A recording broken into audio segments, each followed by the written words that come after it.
વિચાર એવો આવે એટલા પણ બેઠા છે બધા પુણ્યશાળી પુણ્યશાળી કરતા પણ જબરદસ્ત પુણ્યશાળી છે. એનું કારણ એ છે અત્યારે ખાવા પીવાની બોલબાલા વધારે. અને હમણાં એક યુવાન આવ્યો તો મને કે મને સાહેબ અહીંની મારી લોન પાસેનું સેવસાળ નામ પડ્યું મંદિર કાઢી ભાઈ દાબેલી શું છે દાબેલી જે ભાઈ દાબેલી સેવસાળ છે. આ બધાને બોલબાલા હોય અને તે વખતે તમને બધાને ભાવ થાય તેના અમારે સિદ્ધિ આરાધના કરવી છે. એટલે તમારા માટે હું શબ્દ વાપરું છું પુણ્યશાળી નહીં પણ જબરદસ્ત પુણ્યશાળી. એટલે જ તમે અહીંયા આવ્યા છો અને આજે સિદ્ધિ તપના પચકાણની શરૂઆત કરી રહ્યા છો.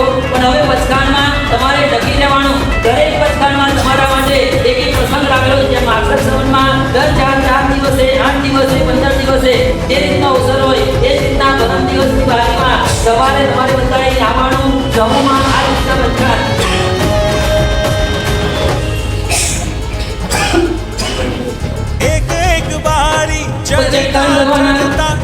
બીજી વારી ચોથી વારી વક્તા તરીકે ભાગ્યવાન ભગવતભાઈ છે.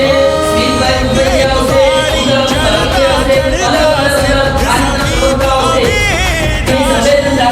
તમને આગળ લઈ જશે કે તમારે ધ્યાન રાખવાનું. બીજું પચકકાંડ મારે કઈ રીતના કરવાનું. આજે પહેલો દિવસ છે તમારો એક ઉપવાસનું પચકાંડ છે પણ મારે પચકાંડ કઈ રીતના કરવાનું એ તમારે વિચાર કરવાનો.